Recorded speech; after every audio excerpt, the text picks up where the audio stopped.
Greetings, my friends. Please consider supporting me in my war to save pop culture by subscribing to my channel and possibly even becoming a channel member for exclusive videos, access to Doomcock emojis, and more.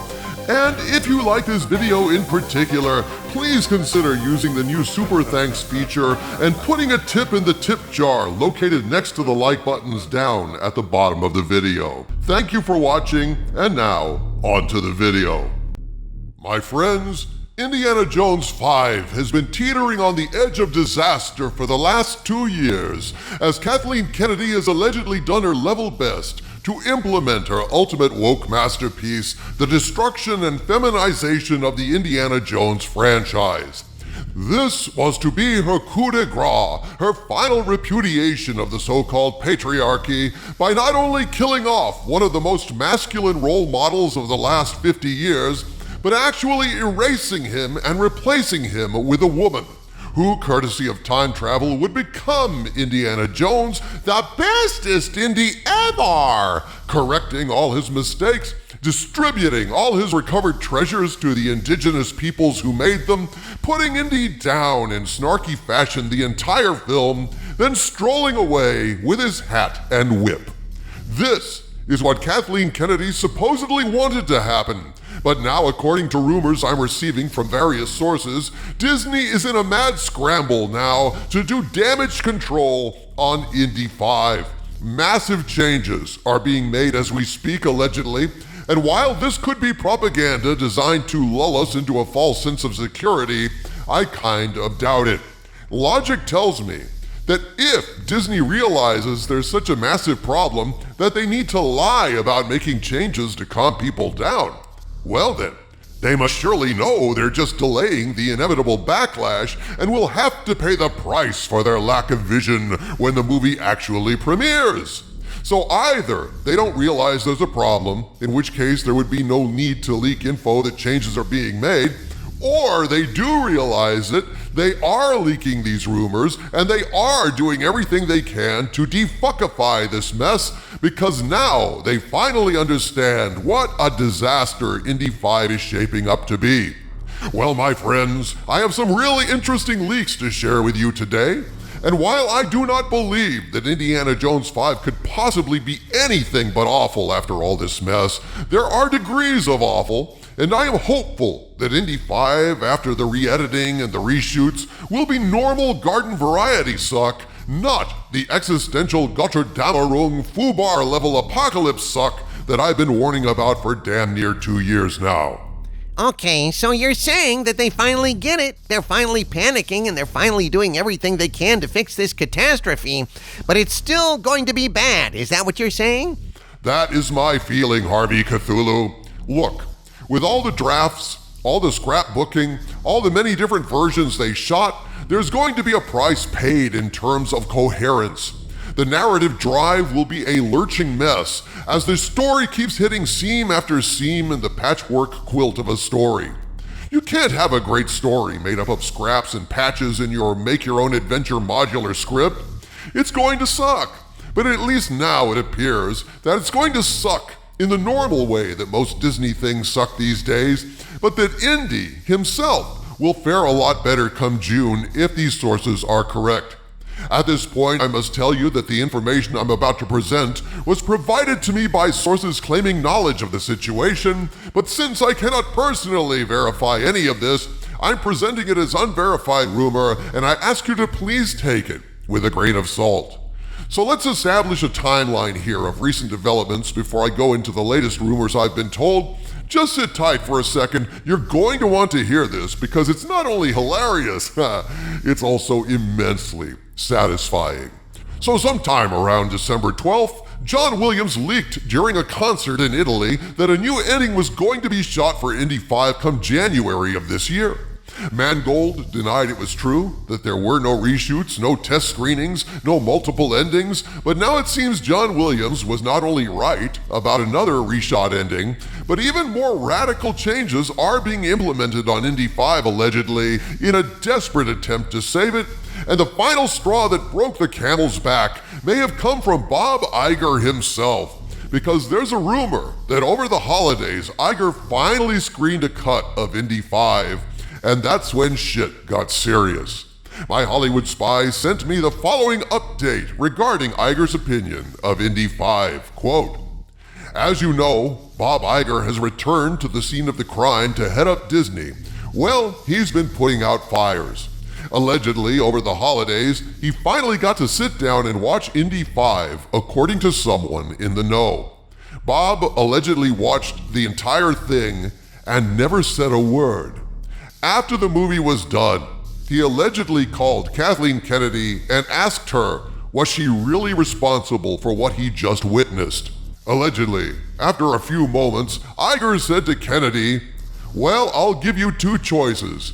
Either you fix this or you can foot the bill because I won't allow this to be shown.' Unquote." So what does that mean, foot the bill? "I'm not sure, O Skull of Calderon. This is simply what I was told, and my follow-up questions on this point were not responded to. Whatever the specific meaning, it seems to be something along the lines of a threat.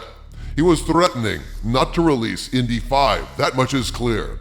He was not going to allow it to be shown in the condition it was in when he saw it. As far as footing the bill goes, Iger could have meant that she would have to pay the price for this metaphorically, like he'd throw her under the bus publicly for the failure, or it could have even been a veiled threat to impact her golden parachute as her tenure ends at Lucasfilm. Previous sources have stated that the one thing they have to hold over her head that she cares about is her bonus compensation, so it could have been that. Either way, I received this over the holidays, but I kept a lid on it until now because I wanted to see what developments might tell me about the truthfulness of this account. Since that time, I've received a lot of information from various sources that yes, the Mangold prophecy has indeed come to pass, and perhaps as a result of this final threat from Iger, KK is finally relenting, and massive damage control, reshoots, and re-edits are taking place. Williams talked about the ending being reshot. Well, apparently that's happening very soon or is in the midst of reshoots right now. But even more, thanks to scrapbooking and the mountains of footage they've already gotten, it seems they are radically reshaping the movie.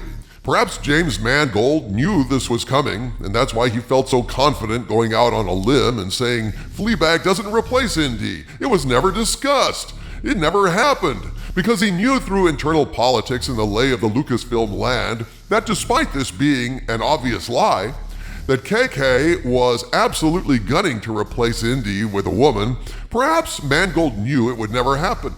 That was my contention at the time because there's just too much evidence that these horrible endings exist. Nevertheless, at this point, it seems that everything is shifting on Indy 5, and you're going to laugh your ass off when you hear this, folks, because it not only looks like Fleabag has lost her new hat, it looks like Fleabag is being cut out of the movie as much as possible. From what I've heard, people, and again, I'm stressing that this is just a rumor, this is a highly fluid situation, as you might imagine, Disney's come to realize that Phoebe Waller-Bridge is problematic in the part. Lines that were meant to be funny and endearing in a sassy Princess Leia kind of way are delivered with Fleabag's patented snarkiness. She's abrasive, she's insulting to Indy, and she just weighs down the movie. This makes a lot of sense, because it's a trademark of these woke wankers that strong women insult and belittle men to make themselves appear better. Since this was, in at least one ending, leading up to Fleabag taking Indy's place, it makes sense that KK would want to make Phoebe look good at Indy's expense. But the bottom line is, folks, in addition to a new ending, they are radically re-editing the film, sources say, to introduce a new element in the story. Phoebe Waller-Bridge gets kidnapped and vanishes for a large part of the film. And, and she has to be saved by Indy!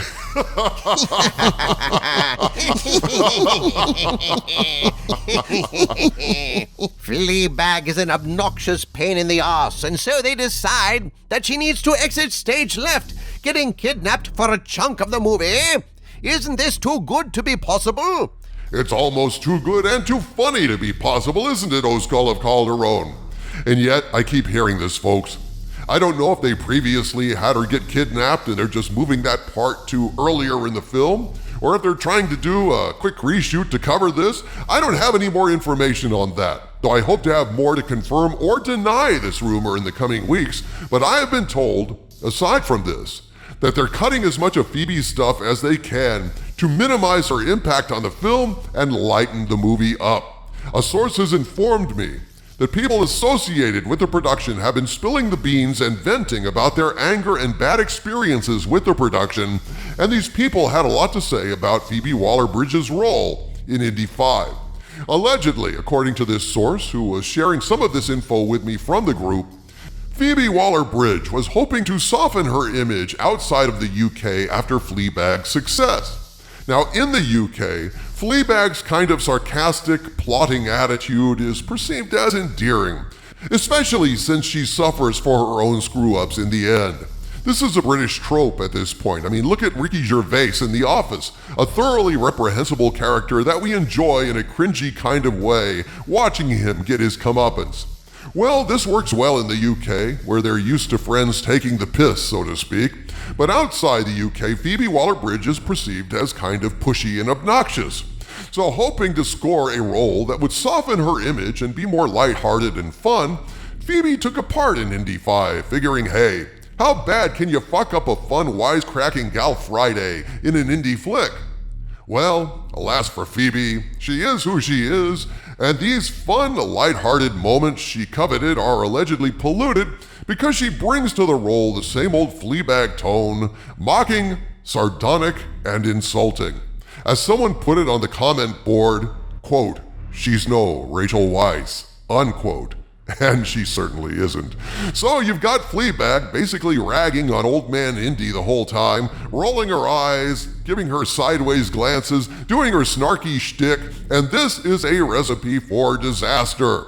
This is why they're doing everything they can, allegedly, including possibly kidnapping her at one point to get her off camera for a while to cut her part down to the bone.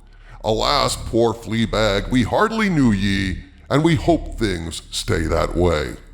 That is not going to save the movie, folks, but it is interesting that it appears at this point, I cautiously say, that KK is not going to get her way.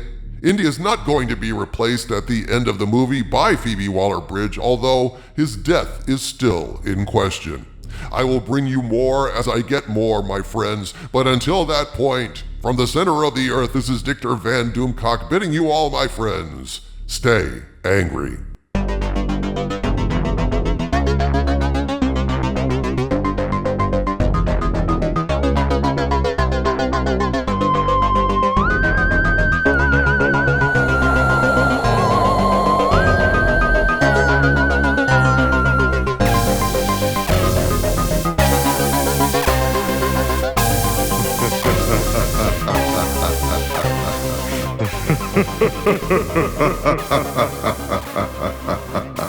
Ha ha ha ha ha ha.